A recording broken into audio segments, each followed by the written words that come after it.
börsile. Tere head kuulajad, salvestame järgmist osa saatest Põllult börsile või börsilt põllule, vaid pole, töötab igati pidi mõlemas suunas. Ja mina saatejuht Martin Maantee ja täna on minuga siin ka jätkuvalt koos Bert Pettai, meie viljaäritootejuht. Tere Bert! Ja, tere ka teile! Kui me eelmine reede viimati saadet salvestasime, siis Nisu Matifi tase oli 207,5. Tundus ju ka allapoole trend olevat, esmaspäeval käisime alla 205 ka ära korraks, mis tundus nagu üsna juba nutuseks minevat, aga eilne sulgumine Nisu Matif 210,5. Et oskad sa lahti seletada, mis siin see taust täpsemalt taga on, sest kui vaadata lihtsalt turu uudiseid kui selliseid, siis justkui ei leia väga midagi, mis seda Nisu hinda ülespoole keritaks, aga ometi õnneks me näeme kõrgemad numbrid. Ja, alustame kõigepealt sellest allaminekust, et siin põhiliseks faktoriks ikkagi on geopoliitika. Hormuzi väina kriis tundub, et on tüürimas oma lahenduse poole. Tõsi, hetkel veel ühtegi allkirja all ei ole ja allkirjastamise päev peaks olema tänase info kohaselt homme. Šveitsis.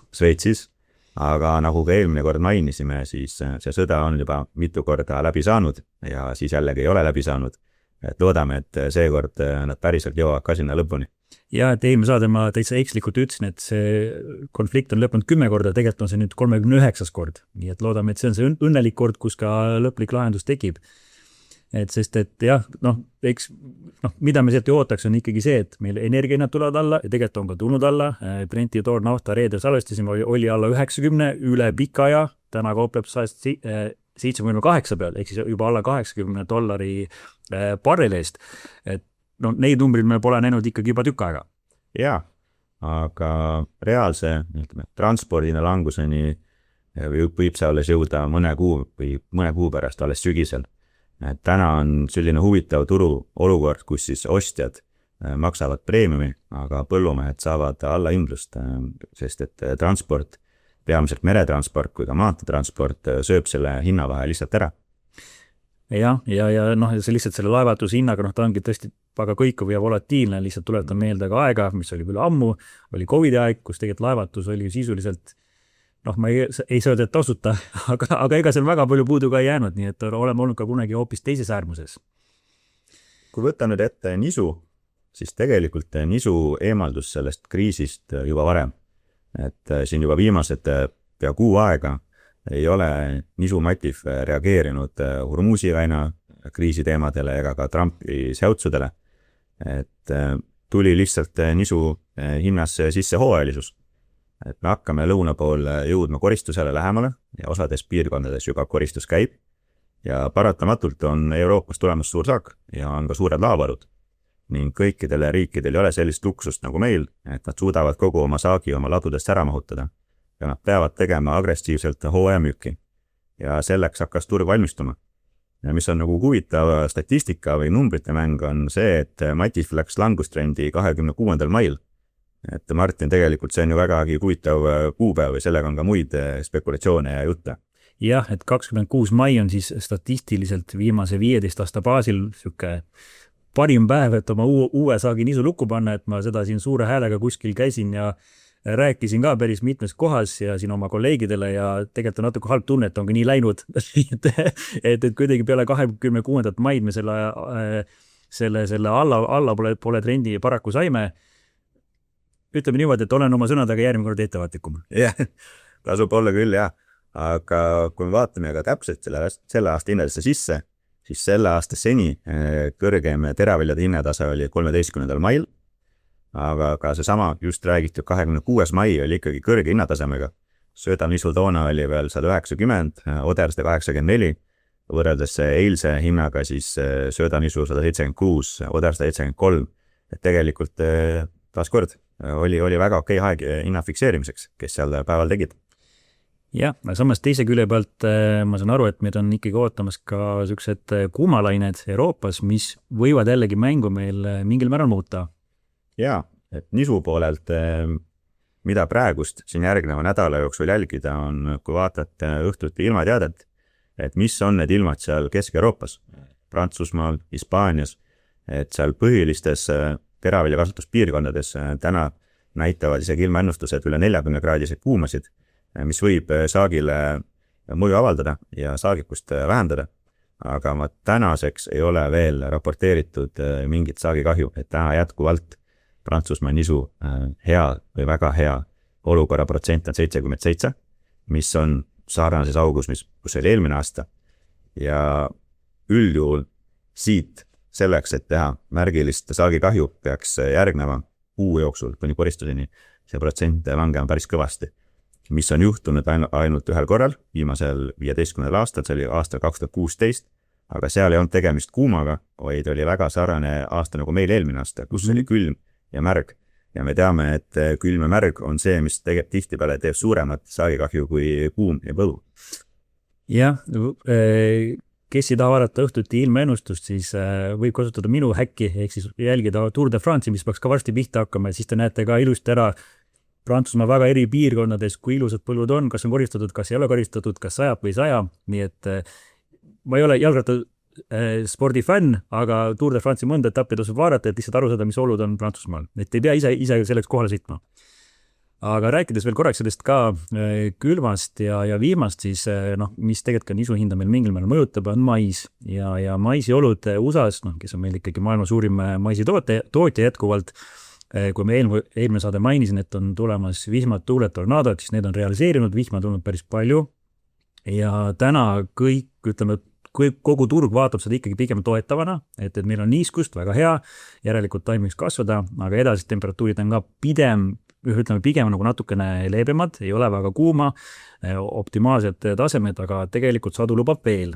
Et siin on jällegi küsimus juba tekib selles, et kas liiga palju head asja on ikka hea. Ehk siis samalaadne olukord, nagu ka meil eelmast oli, kus me tegelikkuses me saime alles seda ju juuli lõpus, augusti algust teada, et liiga palju head asja ikkagi ei ole head. Et eks näis, kuidas seal see väljavaade muutub, aga samas hetkel need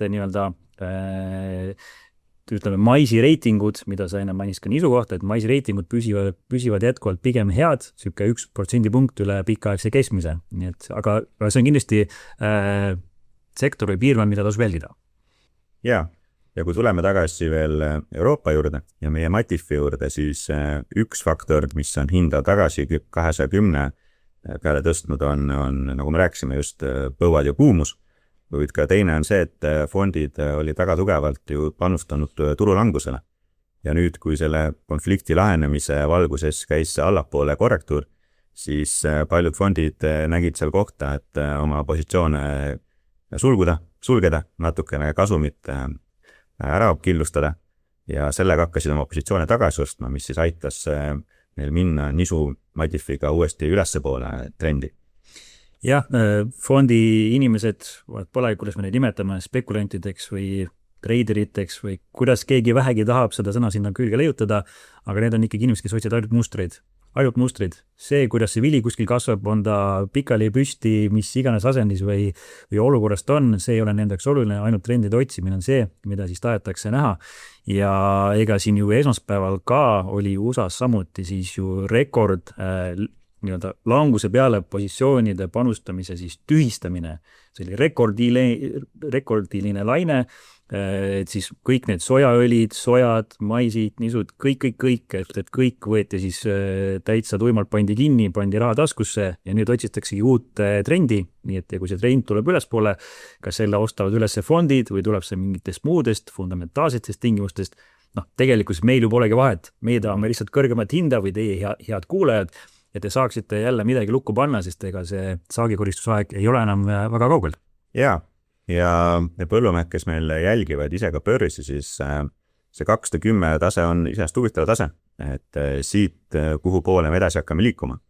Kui me tahame näha turu ülespoole trendi, siis järgmine oluline tase oleks 212, mida turg peaks minema testima ja sellega edukalt läbima, ning siis järgmine suurem vastupanet oleks alles 218 peal. Ja turu allapoole kukkumise puhul esimene kinnipüüdmise joon on meil 207 euro tonni peal ning kui sealt läbi kukkuda, siis järgmine tugevam tase on 200 peal. Et kes hoiavad, ja räägime detsembri nisufutuurist, kes hoiavad siin ise börsidel silma peal, et siis jälgige neid tasemeid ja kuidas hind nende tasemete juures käitub. Mul ka sisetunne ütleb, et täna tuleb 212 ära, aga näeme. Aga lähme edasi rapsiga, et reede salvestasime rapsi hind 527,5. eile sulgus 516, ehk siis tegelikult me oleme tugevalt rapsiga läinud allapoole. Noh, ühest küljest jällegi, toornafta selgelt ju mõjur, ei ole midagi muud öelda, aga kas siin turul on veel miskit, mis rapsi hinda meil täna allapoole on toonud? Suures pildis ikkagi see sama Hormuzi väin. Et nagu eelnevalt rääkisime, energiahindadega on raps väga palju seotud ja teine asi, fondid on väga tugevalt panustanud rapsis hinnatõusule. Mis on väga ohtlik. Mis on väga ohtlik, seda me ka mainisime, et kui see kriis hakkab läbi saama, siis see kukkumine võib olla väga-väga terav ja kiire. Ja seda me ka nägime, et reedese ja esmaspäevase börsivahe oli ligi 10 eurot. Et see on karm kukkumine futuuride mõistes.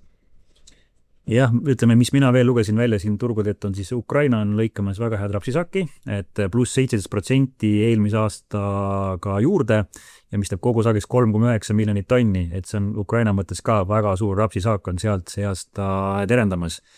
Ja mis muidugi rapsi aitab ka siin, võib-olla mõneti siin vähemalt ütleme eile aitas natuke ka taastuda, oli siis soja, et on jällegi käimas jutud, et Hiina tuleb tagasi suuresti jällegi USA turule soja ostma, kuigi nad peavad selle niikuinii ostma, neil on 25 miljonit tonni justkui kokkulepe, mida jällegi pole allkirjastatud, aga kuskil on vaikiv kokkulepe, et see tuleb neil see kalendriaasta ära osta. Eks näis, tänaseks on teada 0 tonni, et 25 miljonist tonnist 0 tonni on ostetud. Kui sealt nüüd hakkab midagi ka päriselt realiseeruma, eks näis, see võib nagu hinnatuge meile õlikultuurides ka tervikuna juurde anda. Ja rapsi puhul veel ka meie idanaaber Venemaa on kõvasti suurendanud oma suvirapsi pinda. Et ka nemad osaliselt ju tungivad oma rapsiga samadele turgudele, kus meie piirkond. Aga kui võtta siin nüüd lähemalt, siis tegelikult Baltikum oma rapsi mõttes on täna vägagi kallis, kuna Baltikumis ja meie lähipiirkonnas on rapsi töötlemine kasvanud. Ja siin 2 nädalat tagasi käisin rapsi kauplejatega ühel ühisüritusel ja seal põhiliseks teemaks oli see, et Baltikumi raps on läinud aastaga väga kalliks ja see ei kalkuleeri enam paljudesse kohtadesse. Et põhjuse, nagu ma just ütlesin, meie tootmine on kõvasti kasvanud Baltikumi sees. Baltikumi ei lase enam rapsi välja, enne kui on kindel, milline on see saak ja et kas kõik tööstused saavad oma varud täiendatud. Ja mida on üha rohkem kuulda on see, et Poola, kes on ka suurendanud oma töötlemist, on väga aktiivne Leedu turul ja ostab sealt maanteetranspordi pidi kaupa ära. Jah, sest nad ise vist seasta väga head saaki ei ole lõikamas Poolas. Jah, see nii tundub nii. Ja kui võtame ka Leedu, siis ka Leedus on ju rapsi pinna vähenemine vägagi märgatav. Et täna veel lõplikke numbreid teada ei ole, aga ka esialgste numbrite korral põhjal see protsent oli ligi 20% ligi, kui ma õigesti mäletan, mis on Leedus vähem rapsi küllatud. Et Baltikumi põllumehed täna rapsi hinna mõttes on heas kohas. Jah, see on selles mõttes muidugi hea, et sellest tegelikult võidada puhtalt ju põllumajandustootjad, kes saavadki teravamat hinda ja see on ju kõik ju hea.